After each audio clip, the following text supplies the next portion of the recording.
Ela me traiu por atenção. Eu divorciei e fiz ela sumir do mapa.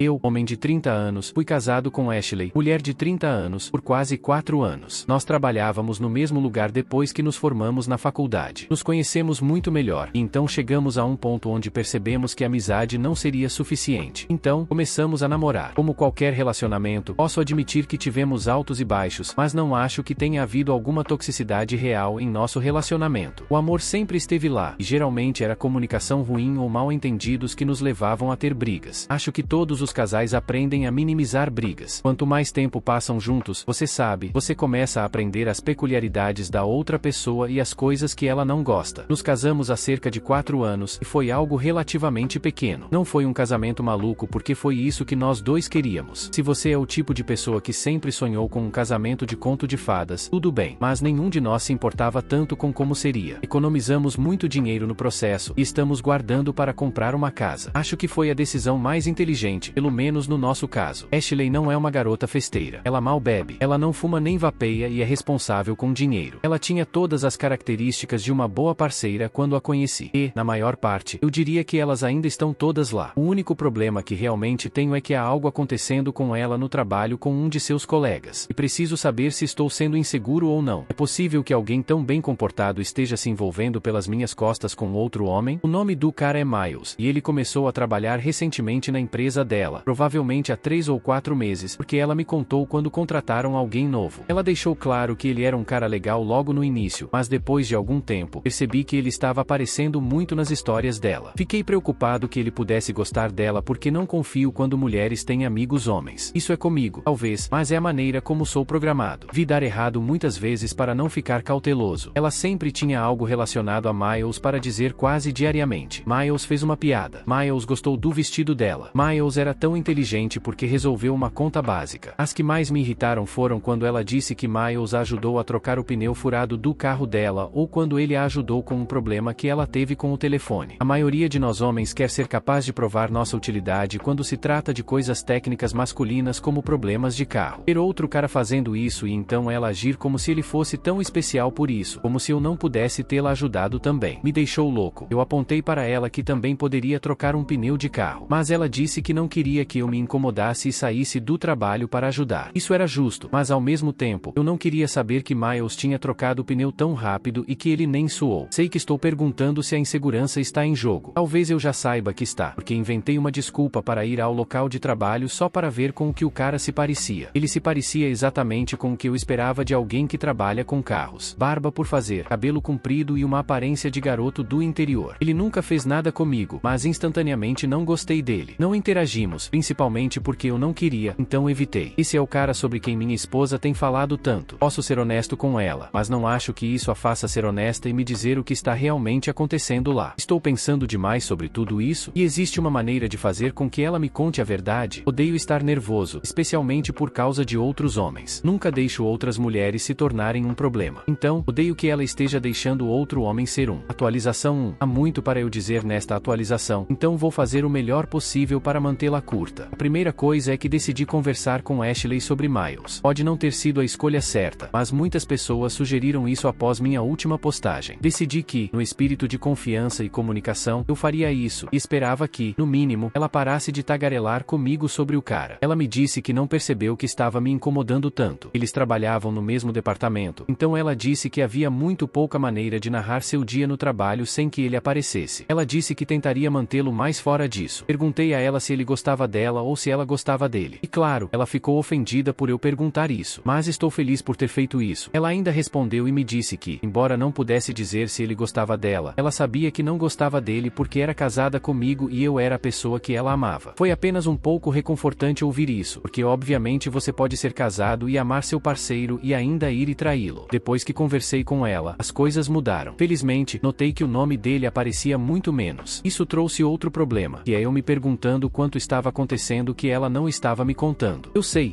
Eu queria de uma maneira, consegui o que queria e ainda não era suficiente. Sou apenas humano. Nunca reclamei da segunda parte. No entanto, isso durou apenas um pouco. No entanto, antes que eu percebesse, ele começou a voltar para suas narrações. No início, era apenas um pouco, com o que eu estava realmente bem, porque sabia que não era possível para ele não ter mais nenhum papel em sua vida. Mas em um ponto, voltou aos níveis normais, onde era como se ela não pudesse deixar de falar sobre ele o máximo possível. Acho que a maioria de nós lendo isso somos homens, e acho que muitos de nós tendemos a estar hiperconscientes de dizer coisas que podem afetar seus parceiros. Por algum motivo, em todas as minhas experiências com mulheres, elas não têm problema algum quando se trata de apenas soltar os tipos de coisas que farão você pensar demais ou quase perder a cabeça. É como uma ex minha que casualmente falou sobre como o maior órgão que ela já tinha visto era do ex dela. Ela não percebeu que disse algo errado até eu apontar e inverter o roteiro falando sobre uma das minhas ex dessa maneira. Não entendo porque ela não entendeu como eu não queria continuar ouvindo sobre o cara Miles. Acho que foi por causa de como a conversa sobre ele começou novamente que percebi que precisava descobrir como ela realmente se sentia sobre ele. Não queria ter que trazer o mesmo tópico uma segunda vez porque, por mais que estivesse me incomodando, não queria fazer de outro homem uma coisa tão grande. Você deve ter notado que realmente não gosto de ser percebido como inseguro. Sinto que isso só teria contribuído para esse tipo de percepção de mim. Decidi olhar o telefone dela. Fiz isso uma ou duas vezes quando estávamos namorando, mas não acho que jamais tive algum motivo para fazer isso durante o tempo em que estivemos casados. Odiei ter que fazer isso, mas que escolha eu tenho? Eu ia morrer de ansiedade se não fizesse. Esperei até que ela estivesse dormindo uma noite e peguei o telefone dela. Ela tem um monte de amigas com quem compartilha uma página de grupo, então esse foi o primeiro lugar que fui. Tive que rolar muito, mas eventualmente encontrei um ponto onde ela havia enviado fotos de Miles tiradas da página do Instagram dele e as compartilhou com as amigas. Da conversa depois disso, o que consegui entender foi que ela havia dito às amigas que tinha uma queda por ele. Algumas das outras tinham perguntado brincando se ela não tinha mais um marido. E em resposta a isso foi que era apenas uma queda e uma queda não era algo que você pudesse controlar. Não concordo com isso, mas esse é um tópico diferente. Naquela conversa, ela disse a elas que ele era tão atencioso e ela gostava tanto disso, e ele agia exatamente como ela esperava que um homem dúcil agisse e ela tinha certeza de que ele seria um bom amante. Quase perdi a cabeça ao ver isso, mas consegui manter a calma. Claro, tirei print disso porque não há motivo para uma mulher casada estar sonhando com seu colega de trabalho sendo um bom amante. É o tipo de coisa que ela nunca aceitaria de mim. Eles não falaram muito sobre ele depois disso. Havia algumas piadas das amigas sobre Miles, mas não foi muito além disso. Alguns de vocês podem discordar, mas não acho que isso foi o suficiente para eu dizer que ia me divorciar dela. Foi o suficiente para uma briga enorme, e naquele momento, eu já sabia que ia confrontá-la pela manhã. As coisas pioraram, no entanto, porque eu sabia que ela teria o número de Miles, e queria ver sobre o que eles haviam conversado um com o outro. Não sei se diria que foi a decisão certa ou se diria que foi um erro, porque realmente gostaria de não ter visto o que vi. Quase imediatamente, pude dizer que a queda tinha passado disso. Tive que rolar um pouco para ver que eles haviam enviado uma sequência de vídeos e fotos para visualizar uma vez um ao outro. Obviamente, eu não poderia saber o que eram, mas não havia motivo para eu pensar que era outra coisa senão conteúdo íntimo, especialmente porque foram enviados perto da meia-noite há menos de uma semana. Quando continuei rolando, ficou claro que ambos tinham sentimentos um pelo outro porque estavam flertando muito ativamente um com o outro, e foi bem pesado. Sinto que eles tiveram relações íntimas com base em algumas das mensagens. Eles falavam sobre se ver novamente, e para pessoas que trabalham juntas, definitivamente não era no contexto de trabalho, já que eles se veem mais do que o suficiente. Tirei print de tudo isso também. Estou tão bravo com tudo isso. Honestamente, parece colocar até a última gota de você em algo, mas ainda falha. É exatamente assim que me sinto sobre a situação com Ashley. Eu a amava tanto e fiz tudo o que podia para garantir que nosso casamento fosse o melhor possível. Mas claramente muito pouco disso realmente importou porque minha lealdade e amor poderiam ser trocados porque algum cara do sul entrou e ela começou a ter uma queda por ele como algum tipo de colegial. Vai ser uma confrontação e então o eventual divórcio que estão em seguida na minha lista de tarefas. Simplesmente não posso ficar com alguém como ela. Ela pode ir e cair no sofá de Miles porque ele provavelmente ficará mais do que feliz em tê-la lá. Espero que ele eventualmente se canse dela e ela se encontre sozinha. Isso me fará feliz. Atualização 2. Sempre odiei confronto, mas conforme fui ficando mais velho, percebi que muitas vezes, se você quer que sua vida seja o mais livre de estresse possível, às vezes você só vai ter que confrontar as pessoas. Desde essa percepção, confrontei pessoas mais, mesmo ainda odiando isso. Foi assim que me senti quando tive que confrontar Ashley sobre toda a situação de Miles. Sentei-a e disse que precisava falar sobre Miles. E no momento em que disse isso, ela tinha uma expressão no rosto tipo, lá vamos nós de novo. Isso me irritou porque obviamente eu sabia a extensão do que estava acontecendo com eles. Disse a ela para me contar a verdade sobre o que aconteceu entre eles e muito agressivamente ela me disse que não havia nada e eu estava começando a agir com muito ciúme. Disse a ela que se o roteiro fosse invertido ela teria ficado mais irritada do que eu estava, mas ela alegou que não ficaria porque entenderia que a pessoa era apenas um colega de trabalho. Foi quando eu disse que não trairia com meu colega de trabalho e essa era a grande diferença. Ela pausou um pouco, mas estava tentando digerir o que eu acabei de dizer e então perguntou: você está me acusando de trair? Você não traiu? Você está dizendo que não traiu. Ela se levantou e realmente ficou brava comigo, mas acima de tudo, gritei com ela para sentar porque eu sabia a verdade. Disse a ela que tinha olhado o telefone dela e isso a silenciou rapidamente. Blefei que havia uma maneira de recuperar fotos de visualização única e isso a fez congelar. Perguntei se ela ainda estava com vontade de agir como se nada tivesse acontecido. Meu blefe valeu a pena porque ela começou a chorar. Se eu não estivesse tão bravo, eu poderia ter realmente rido porque ela parecia tão boba chorando depois de toda a ofensa que havia levado. Pedi que ela me explicasse por que tinha escolhido me trair. Queria saber o que eu tinha feito que tornou isso justificável em sua cabeça. E se não fosse justificável, iria ouvi-la dizer isso. Eu estava gravando toda a conversa. Não tenho planos de usá-la para nada além do tribunal, se for necessário. Ela chorou por muito tempo e eventualmente admitiu para mim que quando Miles tinha entrado no local de trabalho, ela sabia com certeza que ele gostava dela. Ela não prestou muita atenção nele, mas ele começou a ficar perto dela muito mais e ela percebeu que ele era uma pessoa legal. Ela disse que gostou tanto da atenção e esse foi o maior problema. Ela disse que foi assim que eventualmente chegou ao ponto em que ele sugeriu que se encontrassem na casa dele por uma hora depois do trabalho e ela não conseguiu encontrar um motivo para dizer não. Foi quando as coisas aconteceram entre eles. Ela disse que foi apenas aquela vez e que eles tiveram relações íntimas e ela deixou claro que nunca iria acontecer novamente. Apontei para ela que ainda enviaram conteúdo íntimo muito recentemente. Então, a menos que ela estivesse dizendo que teve relações com ele naquela semana, ela ainda havia se envolvido intimamente com ele. Ela não teve resposta. Também apontei que ela tinha mentido para mim quando alegou que ele não tinha uma queda por ela. Enquanto isso, ela sabia desde o início que ele tinha. Ela reconheceu que tinha mentido, mas aparentemente foi porque ela sabia como eu reagiria se ela me contasse a verdade. Apenas suspirei e balancei a cabeça para ela. Lembro-me de pensar naquele momento que simplesmente não poderia seguir o caminho do casamento com ela por mais tempo. Não havia espaço para perdão. Perdoá-la teria sido a decisão estúpida a tomar. E disse isso a ela. Ela começou a chorar porque sabia para onde estava indo. Pedi que ela arrumasse suas coisas. Eu ia sair de casa por um curto período, mas queria que ela estivesse arrumada e pronta para ir quando eu voltasse. Fui ao escritório de um advogado de divórcio. Eu já havia pesquisado antes, então foi fácil para mim encontrar o lugar. Não tinha hora marcada, mas consegui vê-la, descrever a situação e contratá-la. Quando voltei para casa, ela estava pronta para ir. Ela saiu logo depois, e estive sozinho em casa nos últimos 2 dias. Tudo o que resta é oficialmente nos separarmos. E embora não esteja ansioso pelo estresse do processo, mal posso esperar para que acabe. Não quero mais nada com Ashley. Atualização 3. Agora sou oficialmente um homem divorciado, então esta será minha última atualização sobre isso. Isso está vindo muito tempo depois das outras 2 partes, mas divórcios levam tempo, como todos sabem. Eu sabia que o divórcio não era um processo divertido, mas cara, descobri isso com certeza. É difícil não lembrar o quanto você amou a pessoa de quem está se divorciando. Continuei lembrando, e honestamente, houve tantas vezes que me arrependi fortemente de passar por isso. Eu sabia que era a decisão certa, no mínimo, então nunca considerei recuar. Fomos ao tribunal e, felizmente para mim, conseguimos um juiz muito razoável. Estou feliz com isso. A coisa mais importante para mim é que não tenho que pagar um centavo de pensão. Então, não tenho nada me conectando àquela mulher mais. Estávamos economizando para uma casa, então esses fundos foram divididos ao meio. Vou encontrar um investimento de baixo risco para guardar meu dinheiro porque realmente tenho pouco mais para gastar, especialmente porque consegui ficar com um apartamento. Então, não preciso me preocupar com o custo de conseguir um novo lugar. Acho que a parte mais engraçada dessa saga foi o que veio depois do divórcio. Ash ainda trabalha no mesmo lugar, e Miles ainda é colega de trabalho dela. No entanto, estou tão confuso sobre por que ela parece estar vindo até mim para obter sua dose de atenção. Ela tenta fazer check-ins diários. Ela tenta vir e narrar coisas engraçadas que acontecem no trabalho. É hilário porque não reconheci uma única, mas ela continua fazendo isso. Às vezes ela tenta ligar, mas obviamente não vou atender. Ela me tinha pronto para fazer quase qualquer coisa por ela. Ela decidiu que queria aproveitar a atenção de 2 pessoas ao mesmo tempo, e foi só depois que o divórcio aconteceu que ela percebeu qual ela queria mais. Não posso ajudá-la. Não vou dar a ela uma única gota da atenção que sei que ela quer. É especialmente engraçado porque ela enviou uma mensagem outro dia implorando para eu apenas responder, por favor. Eu queria mandar uma mensagem de volta e perguntar por que ela não poderia conversar conversar com Miles. Ao contrário dela, eu não tinha uma mulher reserva. Voltei direto a ser solteiro. Ela pode estar com Miles agora, então não é uma situação tão trágica. É louco como as mulheres amam um pouquinho de atenção. Elas podem fazer muito apenas para obter atenção, e nunca vou entender. Talvez um dia eu envie uma mensagem para ela, especialmente se eu souber que vai machucá-la na medida certa, mas por enquanto, vou continuar ignorando-a. Não há nada muito agradável em vê-la lamentar e chorar para tentar me fazer responder a ela.